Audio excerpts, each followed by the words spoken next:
Hey y'all, it's your girl Tashondarenae, and I'm back with another video. In today's video, I'm making an apple cider donut cake. So if you would like to see how I do it, please stay tuned. All right, so you're going to start with 3 cups of all-purpose flour in a mixing bowl. Sifting is not required for this cake, so I didn't sift, so I just took my whisk and whisked the flour really good. Next, I'm going to add 3/4 of a cup of light brown sugar and 1.5 cups of granulated sugar. To that, I'm adding 1.5 teaspoons of baking powder and 1/2 teaspoons of baking soda. And I'm also going to add a couple pinches of salt. Then you'll add 1.5 teaspoons of ground cinnamon and about the same amount of ground nutmeg. Then you're just going to mix everything until it's well combined.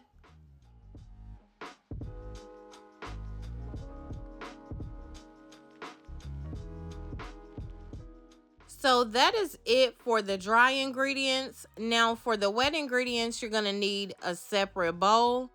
To that bowl, you're going to add 3 large eggs. You can go ahead and whisk those before adding the other ingredients just to make it easier.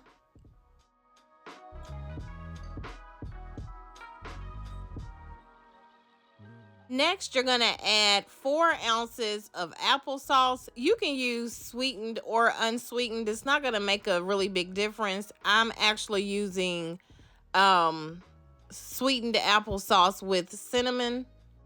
To the eggs and applesauce, you're going to go ahead and add 1 cup of vegetable oil as well as 1 cup of apple cider. You do not want to use apple juice for this cake. It is best that you use apple cider. You're also going to add 2 teaspoons of pure vanilla extract.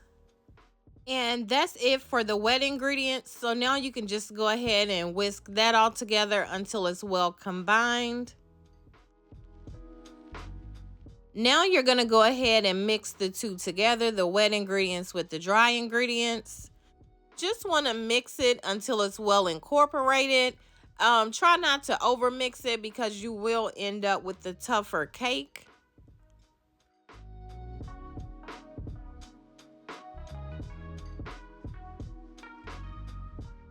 Your oven should be preheating to 350 degrees, and you're going to want to cook your cake in a bundt pan. I'm sure it would bake just fine in any other type of cake pan, but to give it the donut effect, you definitely want to use a bundt pan. I'm using a 10-cup bundt pan. I'm going to go ahead and spray mine with the non-stick baking spray, and then go ahead and add the batter to the bundt pan. As you can see, this is not a fluffy type batter because it does not have any butter in the recipe. So it didn't call for any creaming the butter and sugar together. So it is going to be more of a liquidy type of batter. I baked my cake for about 55 minutes at 350 degrees. And this is what it looked like when it came out of the oven. I allowed the cake to cool down for about 20 minutes in the pan before inverting it onto a plate. And it looks perfect. So I'm going to go ahead and make the cinnamon sugar mixture that goes on top of the cake. It's just 1/4 of a cup of granulated sugar and cinnamon. I added about a teaspoon and a half of cinnamon. So I'm just going to go ahead and mix that together until it's well combined. You're also going to need to melt 3 tablespoons of butter, and then you're going to brush that over the cake. The butter is going to act as the glue to hold the cinnamon sugar mixture on the cake. Something else you can do that's really good for this cake, once you melt your butter, you could add a couple tablespoons of apple cider to that and then brush that mixture over the cake. That is really good as well. At this point, the cake is still warm. It's only been out of the oven for about 25 minutes. When you brush the butter on while the cake is hot, it does help the cake to soak up the butter better.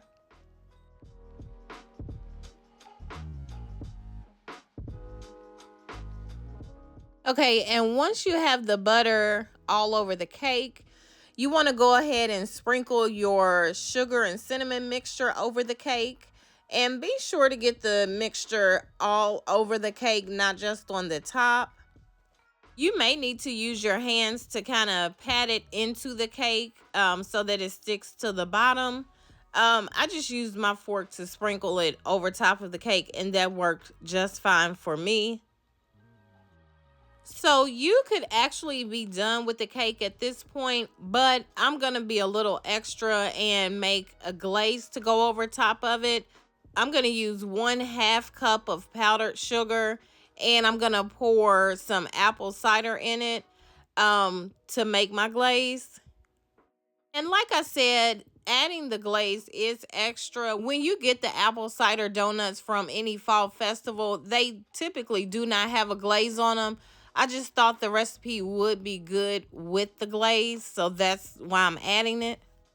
So this right here is what you usually see when you get the apple cider donuts from a fall festival. This looks just like those donuts, and it tastes really good. It tastes very similar to those donuts. But I am so glad I decided to make that glaze because the apple cider glaze took it up a notch. It really took it to another level. This cake turned out absolutely delicious. The applesauce and the vegetable oil really did make this cake really, really moist, as well as the applesauce did give this a great flavor. This is an awesome fall dessert recipe, and I do think you will love it. If you're a fan of the apple cider cake donuts, I think you're gonna love this cake. And I hope you'll give this recipe a try. Be sure to check out the description box. I'll have everything listed down there that I used to make this cake. If you have not already done so, please go ahead and subscribe to my channel. I would love to have you be a part of my YouTube family. Thank you so much for watching, and have a great day.